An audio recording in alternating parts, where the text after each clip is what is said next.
Discontinuity means if we're talking about a graph, that I can draw the graph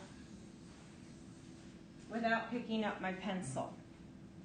It's one continuous curve. The formal definition of it says there's three things that matter. If we're continuous at a point, C, then first of all, my function better be defined at that point. It has to exist there. That has to be in the domain. Otherwise, I wouldn't be able to draw over that point. Then we need the limit to exist. So we need to be able to come from the left and the right and meet up at the same point. And we need those two things to be equal. Right? If the limit didn't equal the function defined at that point, I'd have to pick up my pencil to go up here to then come back down to it. All right, so let's see what that looks like on a graph. So our first graph here does not meet the very first requirement for the function being defined at C. On this graph, we have a hole at C, meaning the function's not defined there. And if I tried to draw this graph, I would have to stop and pick up my pencil to jump over the hole.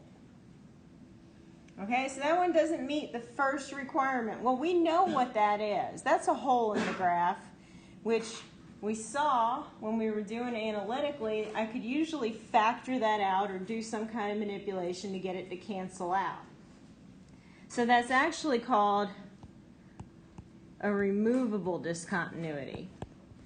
Because if we manipulated the function, we could make it look like something else. Okay, our second one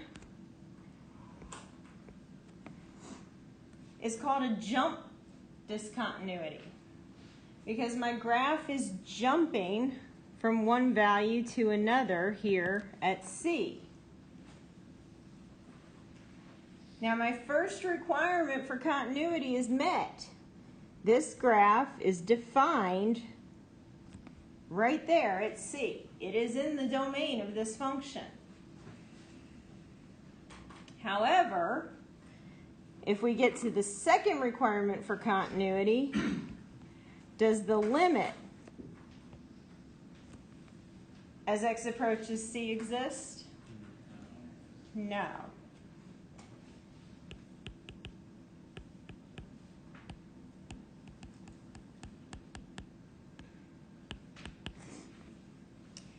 Now this one happens to be called a jump discontinuity, but this one is non-removable.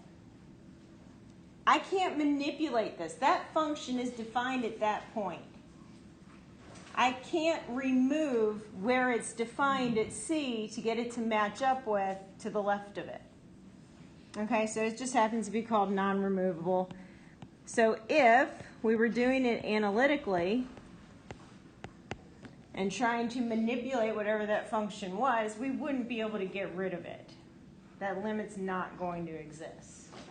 Now that would be a piecewise function. And we saw with piecewise functions, we just look at them where they change the way they're defined and see if it matches up. We'll do some in a little bit.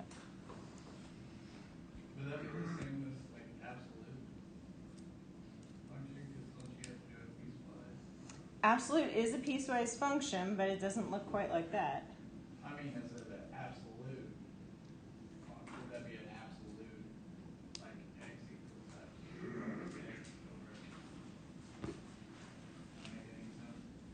So like the limit of 0 would be the absolute value of x over x.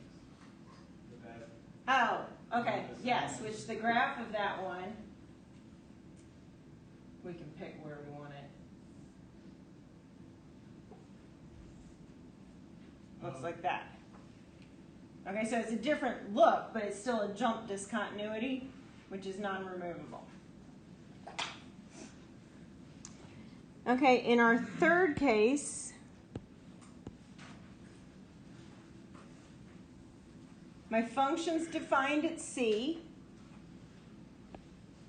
right there. The limit coming from the left and the right exists, right? That would be my two people walking up the hill and they meet at the top and they reach over the pothole in the ground and shake hands. But the two don't match up. Meaning, when I draw this graph, I come up here, I have to pick up my pencil to go to the dot and then come back down again.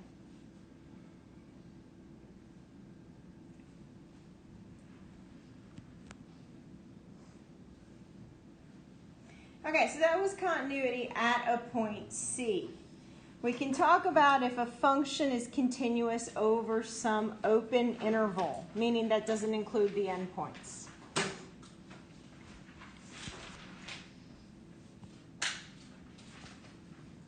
So if I have a graph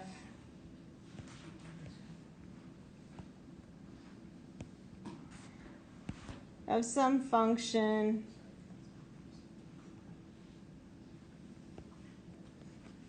we can say it's continuous over that specific interval. So we can restrict what parts of the graph are continuous.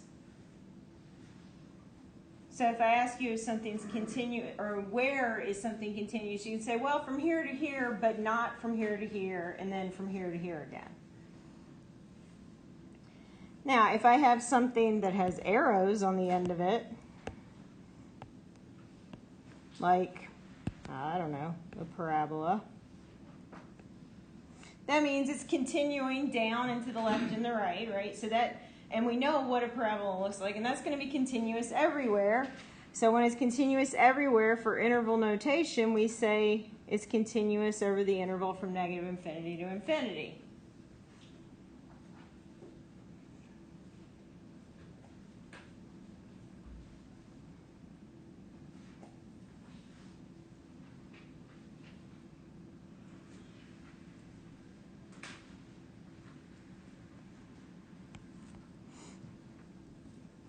Okay, so let's look at some functions and see what we know about them and their continuity. Now, what we're going to look at, if I'm not going to graph them, is what do we know about these functions? Well, we start off by looking at what's the domain.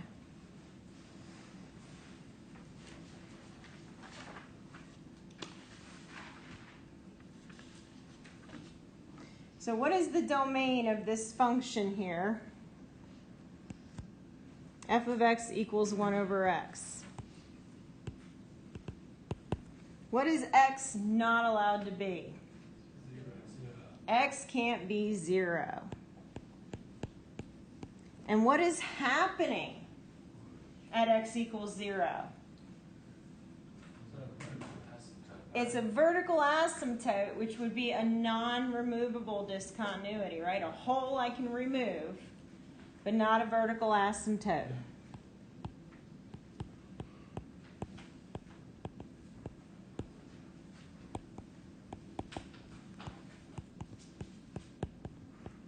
So we could say this one's continuous everywhere except at x equals 0.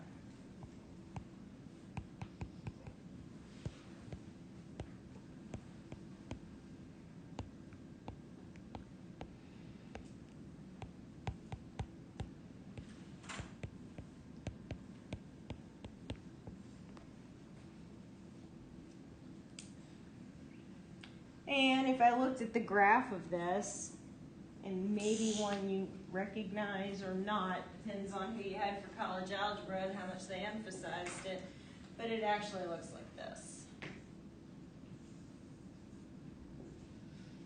Which are nice continuous curves everywhere except right here at the asymptote.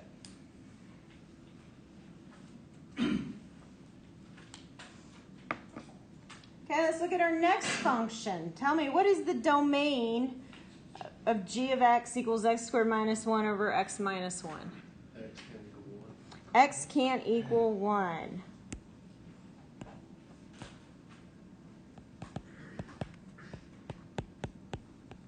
And what do you think that is? Do you think that's a whole or a vertical asymptote?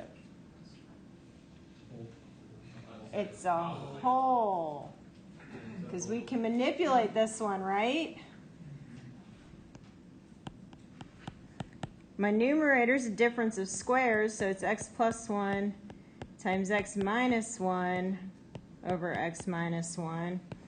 Those simplify, and it would look like the line x plus 1 if I drew it on a graph.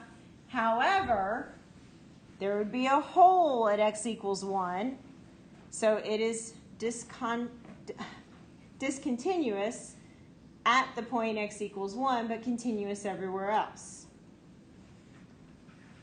So it's just a straight line starting at 1 except for 1, basically. Mm-hmm. So the one has a hole.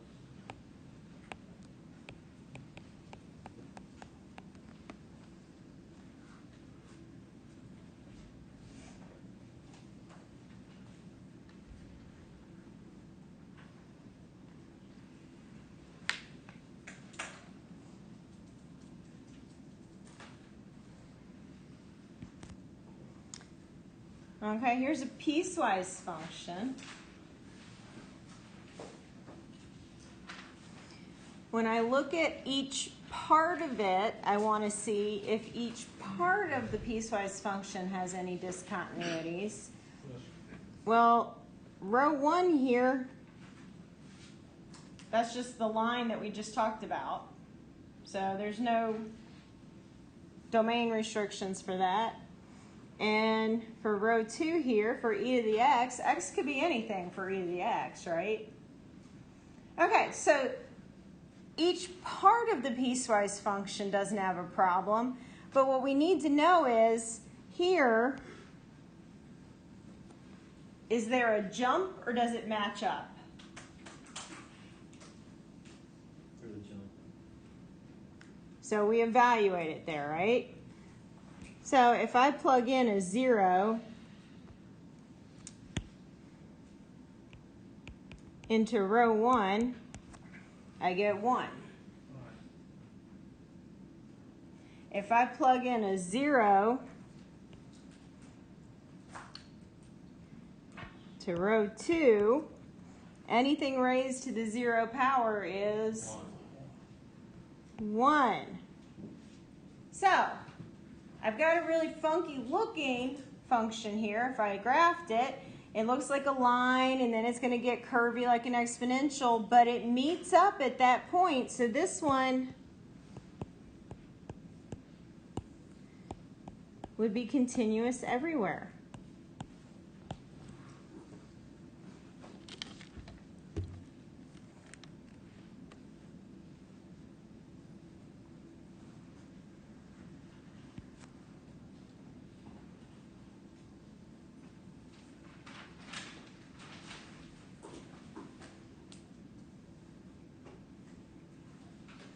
Okay, y equals sine x. Do you even have to think very hard about this one? What does sine x look like if you graph it? Just the base of Right? Starts at 0 and it just oscillates and it's kind of ugly and it goes on forever in both directions.